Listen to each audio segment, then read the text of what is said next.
Euronews. Las noticias. Saludos, bienvenidos a Euronews hoy.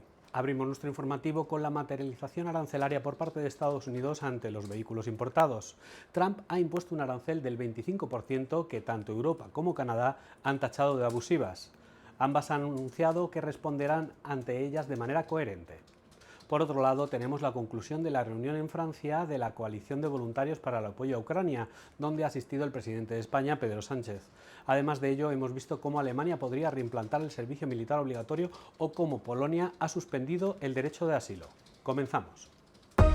Más de una decena de personas resultaron heridas en un ataque aéreo ruso a última hora del miércoles sobre la ciudad ucraniana de Kharkov. El presidente francés Emmanuel Macron anuncia una ayuda militar adicional de 2.000 millones de euros para Ucrania.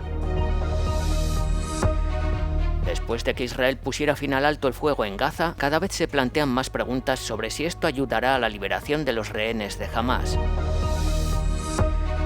Continúan las labores de búsqueda de 4 soldados estadounidenses desaparecidos en Lituania tras hallarse su vehículo sumergido en el agua.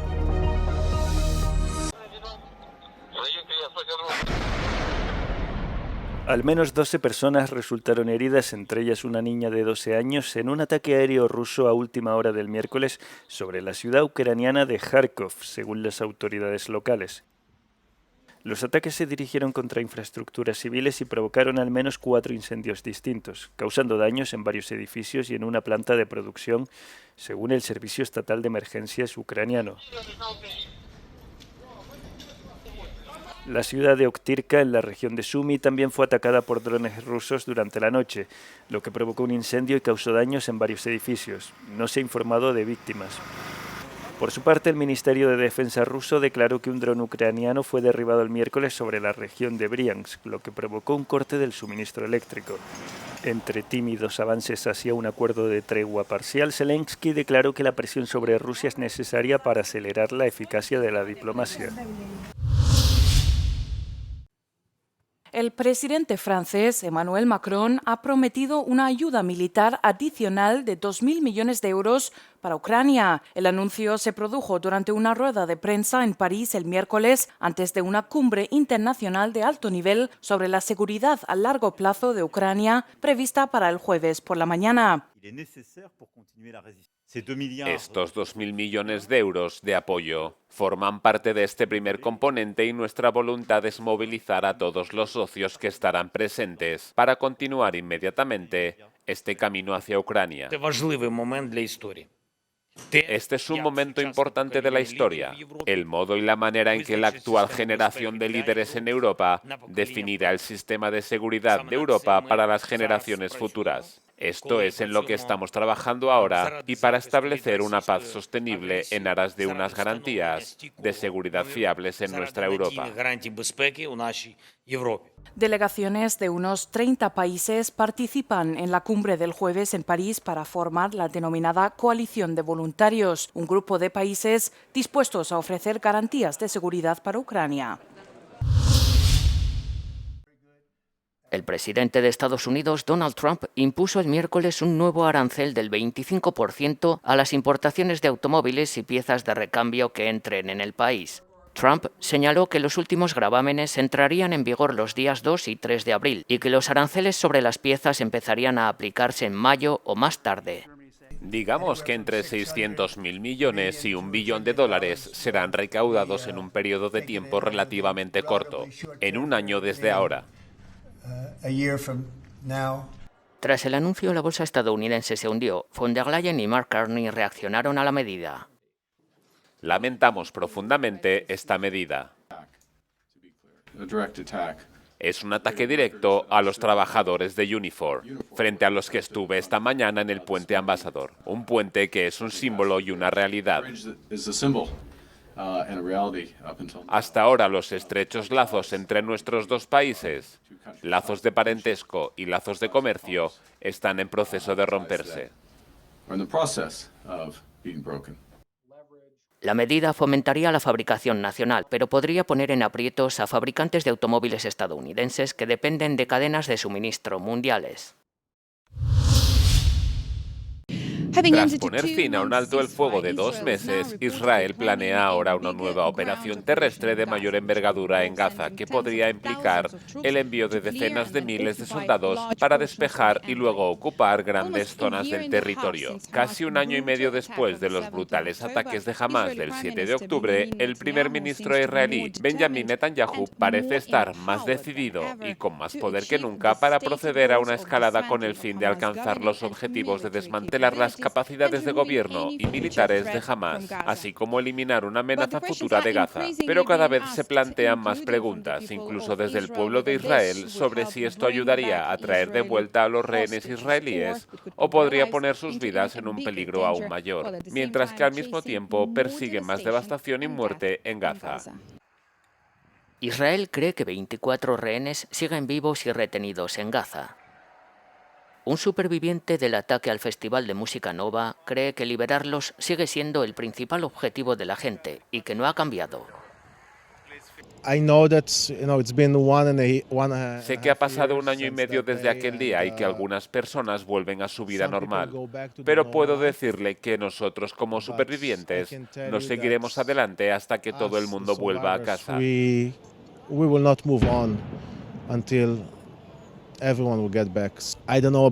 No sé cuáles son los objetivos del gobierno, pero para la gente ese es el único objetivo. Thomas Hand, cuya hija de 10 años fue liberada tras pasar 50 días en cautividad en poder de milicianos de Hamás, no cree que la diplomacia pueda ayudar a liberar al resto de rehenes. La única razón por la que conseguimos la primera fase de la tregua fue a través de la acción militar. Sintieron que iban a ser aniquilados. Las recientes protestas que se han producido en la Franja de Gaza contra Hamás significan que hay esperanza desde dentro. Hay esperanza porque en realidad están arriesgando sus vidas para hacerlo. Son civiles que van contra una organización terrorista armada. Serían aplastados. Ahora no tienen ninguna posibilidad. Tal vez en el futuro, si la ONU, el ejército egipcio, el ejército israelí entran como un ejército internacional, podrían respaldarlos y tal vez podamos deshacernos de Hamás de esa manera. Los palestinos de Gaza han organizado una protesta pública contra Hamás en la que exigen que el grupo armado ponga fin a la guerra. Los vídeos que circulan por internet muestran a cientos de personas marchando en una concentración contra la guerra en el norte de Gaza, coreando eslóganes como "Fuera Hamás" y sosteniendo carteles que dicen "Paremos la guerra". Al parecer, las protestas se extendieron también a otras partes del enclave y algunas tuvieron lugar tan al sur como en Jan Yunis, según usuarios de internet. Un manifestante afirmó que, aunque las concentraciones no acaben con la ocupación israelí, podrían presionar a Hamás para que haga concesiones. Los grupos de derechos humanos acusan a Hamás de reprimir violentamente la disidencia, sofocar las protestas en las zonas que controla y encarcelar y torturar a sus críticos. Las protestas estallaron una semana después de que Israel pusiera fin al alto el fuego con Hamás, lanzando una oleada de ataques por sorpresa en los que murieron cientos de personas. El jueves continuaron las labores de búsqueda de 4 soldados estadounidenses desaparecidos en Lituania después de que su vehículo fuera hallado sumergido en el agua un día antes. Los soldados desaparecieron el martes cerca de la frontera con Bielorrusia durante un ejercicio de entrenamiento. La ministra de Defensa lituana dijo que el vehículo fue encontrado a 5 metros de profundidad, tras lo cual se drenó suficiente agua para excavar en su búsqueda. Los estadounidenses también han informado de que continuaron la búsqueda durante toda la noche en los alrededores, ya que todos los escenarios aún se consideran posibles hasta que el vehículo sea visible. Está incrustado a varios metros de profundidad, por lo que no podemos confirmar si los soldados están dentro. Tanto las tropas lituanas como las estadounidenses se unieron al esfuerzo que los funcionarios lituanos describieron como una operación altamente compleja. Como ha dicho nuestro secretario de Defensa, no descansaremos hasta encontrar a nuestras tropas. Pueden ver que técnicamente es una situación de recuperación muy difícil. Quiero dar las gracias al gobierno lituano, a las autoridades y a todos los que están aquí ayudando en la recuperación. La ministra de Defensa lituana expresó su esperanza de que las operaciones se desarrollaran sin contratiempos y afirmó que había señales positivas en los esfuerzos de rescate en curso.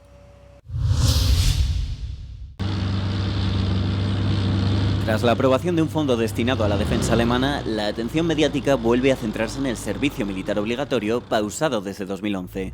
Pero, ¿cómo podría desarrollarse su reimplementación y qué supondría ante los problemas defensivos de Alemania? El servicio militar obligatorio alemán fue introducido en 1956, pero fue suspendido para reducir el tamaño del ejército. Sin embargo, debido a las crecientes tensiones con Rusia en todo el continente europeo, las Fuerzas Armadas piden ser ampliadas de nuevo. Los ciudadanos alemanes se plantean si esta hipotética reintroducción fortalecerá militarmente a Alemania y si es un proceso siquiera posible. Legalmente podemos hacerlo, pero toda la infraestructura necesaria para ello simplemente ya no existe. No hay oficinas locales de reclutamiento ni cuarteles donde enviar a los soldados. Entonces te mudabas a una de estas instalaciones donde los soldados eran entrenados y recibían su formación básica. Legalmente podemos volver a reinstaurar el servicio militar de inmediato, pero no tendría consecuencias porque no hay nada que atraiga a la gente a filas. Sin embargo, no existe por el momento en Alemania un debate consensuado sobre la finalidad del hipotético servicio militar obligatorio. Existen dudas sobre cuántos alemanes aceptarían unirse de buena gana a sus filas. Algunos creen que el ejército crecería, otros creen que enseñaría disciplina a los jóvenes y otros que impulsaría la protección civil y los servicios de emergencia al proporcionar más personal. Algunos incluso creen que la medida mejoraría la cohesión social. Dependiendo del objetivo que se busque, probablemente se obtenga un resultado diferente. Según la legislación alemana vigente, solo se puede restablecer el modelo de reclutamiento anterior, suspendido en 2011. Cualquier intento de modernizarlo o modificarlo requeriría una mayoría parlamentaria, y ante la nueva configuración del Parlamento Federal no es seguro que exista tal mayoría. Con la ultraderecha como principal fuerza opositora y Die Linke ganando fuerza en la nueva legislatura, la probable coalición entre el centro-derecha de la CDU y los socialdemócratas deberá esforzarse para obtener unos apoyos aún no seguros. Según las últimas encuestas, solo unos pocos alemanes están dispuestos a defender su país con armas. Por lo tanto, el nuevo gobierno alemán, más allá de los obstáculos logísticos, también se enfrentará al desafío de motivar a los jóvenes para que se incorporen al servicio militar. Aprovechamos este inciso para dar paso a nuestro compañero Roberto Macedonio, que ha llevado al extremo el mensaje de la Unión Europea sobre el kit de supervivencia y ha visitado un búnker en el que una familia de 4 personas podría estar 2 meses sin ningún problema. Están construyendo un búnker. Cada vez más familias en España quieren el suyo propio. La demanda ha aumentado un 200% desde el inicio de la guerra en Ucrania. Esta tendencia se confirma también en el resto de Europa. Entramos en uno de alta seguridad, cuenta incluso con una ducha contra radiación nuclear. Detrás de sus gruesos muros y puertas blindadas hay un espacio seguro en caso de guerra. Es como, para que nos hagamos la idea, es un apartamento, pero con mucho nivel de seguridad. Se puede llegar a vivir meses dentro de un búnker si tienes, por ejemplo, este búnker en el que estamos tiene 1000 litros de agua potable, varios sistemas de respaldo de electricidad. Muchas personas también están entrenando para saber cómo actuar en caso de guerra. El teniente coronel Manolo Cámara instruye a civiles que quieren mejorar sus habilidades. Viaja por toda España impartiendo cursos y conferencias, siempre con su libro de supervivencia. Cree que es fundamental estar bien preparado. Tienes que saber hacer fuego, tienes que saber buscar agua, hacerte un refugio, moverte con el mapa, te van a faltar comida, te va a faltar agua, apoyo, digamos, sanitario, y tienes que resolverlo tú, ¿no? La Unión Europea ha instado a los ciudadanos a tener una mochila de supervivencia, pero lo importante no es solo tenerla, sino saber usarla correctamente. Lo importante de la mochila es lo que no pesa y no ocupa lugar, que es los conocimientos, ¿no? Tenemos que tener un plan familiar para saber cada miembro de la familia qué tiene que hacer. Un pequeño almacén con agua, comida, linternas, las clásicas radio a pilas, manta térmica. La mayoría de la población no puede permitirse construir un búnker, así que algunos optan por crear pequeños espacios seguros en sus hogares y almacenar víveres. Tener una reserva de agua o alimentos no perecederos es esencial en estos casos. Vivimos en un mundo donde la geopolítica de China nos afecta al día siguiente, y de Rusia también lo mismo, y Marruecos por otro lado. Es decir, la gente cada vez está tomando más conciencia de los problemas a nivel internacional que nos afectan. Entonces siempre es bueno tener varios días de alimentación, ser autosuficiente en casa. El incremento en el número de búnkers construidos es un hecho en toda la Unión Europea y no solamente aquí en España. Otros países como Alemania o Francia lideran el ranking, también los países bálticos o aquellos que están más cercanos a Rusia. En Barcelona, Roberto Macedonio, Euronews. Las autoridades estatales serbias tienen hasta el 31 de marzo para responder ante el Tribunal Europeo de Derechos Humanos por el supuesto uso de armas sónicas contra manifestantes hace 2 semanas. El presidente Vučić aseguró el martes por la noche a la UE que las acusaciones no eran ciertas. Les dije a mis anfitriones que no hubo ningún cañón sónico, que estamos dispuestos a que esto se verifique de todas las maneras posibles, incluso ante el Tribunal Europeo de Derechos Humanos. Las protestas antigubernamentales se suceden en Serbia desde hace meses, principalmente contra la corrupción y las oligarquías locales. La situación parece causar bochorno entre altos funcionarios de la UE, dado que Vučić ha sido uno de sus principales interlocutores en los Balcanes occidentales durante casi una década, pero un eurodiputado conservador croata declaró a Euronews que no ve alternativas. Por el momento veo lógico hablar con Vučić, porque no hay alternativas fuertes claramente definidas y claramente visibles en la política serbia. Pero la razón de que esto sea así es que definitivamente la Unión Europea ha descuidado la situación en el sudeste de Europa, especialmente en los últimos 10 o 15 años, en los que la política de ampliación fue un tema completamente marginal hasta que comenzó la guerra en Ucrania. Sin embargo, la Unión Europea vuelve a jugar la carta de apaciguamiento en los Balcanes occidentales con Serbia, sobre todo para evitar cualquier problema adicional en una región que podría convertirse de nuevo en una fuente de tensiones para toda Europa. Sergio Cantone, Euronews, Brussels. Una mujer que acusa al actor francés Gérard Depardieu de agresión sexual declaró el miércoles en el juicio que éste la manoseó varias veces en 3 incidentes distintos en el set de rodaje. La tercera jornada del juicio se centró en el testimonio de la mujer que declaró que se quedó un momento a solas con Depardieu cerca de un set de rodaje cuando fue agredida. Depardieu niega cualquier agresión sexual. En el momento en el que la llamó mentirosa, ella se negó a contestarle. Mi cliente no es una mentirosa. Por otra parte, me gustaría señalar que hay muchas mentiras en esta vista, pero no están de nuestra parte. Depardieu reconoció que utilizó un lenguaje vulgar y sexualizado con una demandante. Dijo que le agarró de las caderas durante una discusión, pero negó que su comportamiento fuera sexual. Es de sentido común. No va a definir la agresión sexual ante un tribunal que le juzga por agresión sexual. Los que tienen el poder de decir lo que realmente es agresión sexual son los jueces. El actor francés se enfrenta a hasta 5 años de cárcel y una multa de 75.000 euros si es declarado culpable.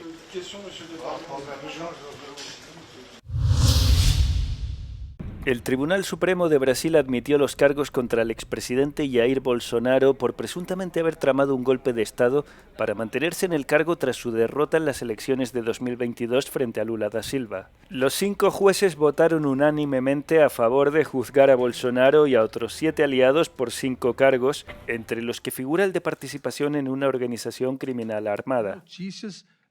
Hay indicios razonables para aceptar la acusación de la Fiscalía General de la República que identifica a Jair Messias Bolsonaro como líder de la organización criminal, demostrando la participación del expresidente de la República con los elementos de pruebas reunidos en la investigación de la Policía Federal.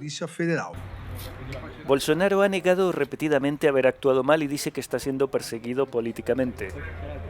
Según la legislación brasileña, una condena por golpe de Estado conlleva por sí sola una pena de hasta 12 años.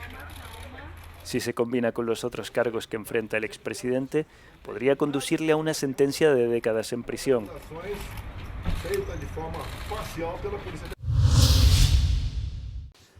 ¿Cuál es el país europeo con los conductores más temerarios? Letonia es el país de la Unión Europea con más conductas peligrosas al volante. El país tiene un índice de 75 víctimas mortales por millón de habitantes cada año, además de un alarmante uso del teléfono en el volante. El estudio que analiza estos datos tiene en cuenta otras variables, como por ejemplo la conducción bajo los efectos del alcohol, el exceso de velocidad en autopistas, conducir con sueño o un mal uso del cinturón de seguridad. Austria ocupa el segundo lugar, con un 22,1% de conductores que admiten estar bajo los efectos del alcohol. Grecia completa la tercera posición con casi un 28% que no emplean el cinturón de seguridad, la tasa más alta de la Unión Europea.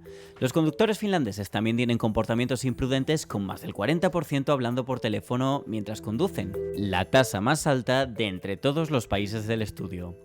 En Luxemburgo, casi 4 de cada 10 admiten haber conducido tras beber alcohol. En cambio, Suecia tiene la menor tasa de mortalidad en carretera de Europa, con solo 22 muertos por cada millón de habitantes, seguida de cerca por Reino Unido, con 25 muertos por millón, ambos significativamente por debajo de la media europea. A pesar de estos resultados, la Comisión Europea ha anunciado recientemente que en 2025 descenderá en un 3% el número de víctimas mortales con respecto a 2024. No, Noruega y Suecia no han prohibido las transacciones digitales. En Internet circula la idea de que Noruega y Suecia están acabando con el dinero electrónico y están volviendo a una sociedad basada totalmente en el efectivo. Por ejemplo, en este artículo se dice que estos países vuelven a pagar en efectivo porque supuestamente han comprendido que ese es el método de pago más seguro. Este artículo, por su parte, señala que Suecia vuelve al efectivo porque los pagos digitales son una amenaza para la seguridad nacional. Sin embargo, estas afirmaciones no son del todo exactas. Parecen tener su origen en las noticias de los últimos meses, según las cuales ambos países están frenando sus planes de sociedades sin dinero en efectivo, por temor a que los sistemas de pago totalmente digitales los hagan vulnerables a los ciberataques rusos. En la actualidad, Noruega y Suecia tienen la menor cantidad de efectivo en circulación como porcentaje del PIB del mundo. Suecia anima a los ciudadanos a utilizar el dinero en efectivo con regularidad y guardar en casa dinero en metálico para utilizarlo en caso de crisis o guerra.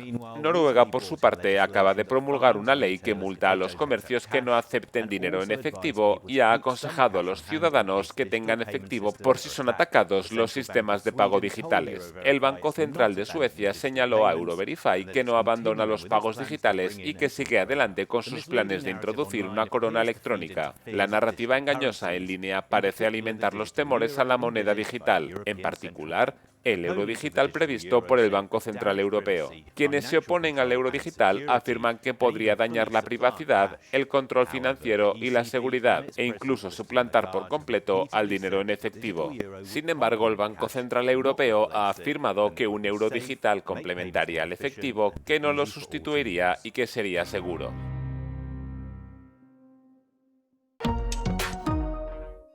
Y hasta aquí las noticias de hoy. Pueden mantenerse informados desde nuestras redes sociales y página web, donde podrán leer contenido específico, como por ejemplo qué debe contener el kit de supervivencia de 72 horas que recomienda la Unión Europea. Además, también hemos tratado temáticas culturales como el juicio a Gerard Depardieu o el casting interminable para la próxima película de Los Vengadores. No olviden suscribirse a nuestro canal de YouTube y pulsar la campanita para no perderse ningún Euronews Hoy. Para terminar, les dejamos como siempre con un vídeo no comen del día, después, eso sí, de la información meteorológica. Un saludo y cuídense.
Is that 5? I think it's the one.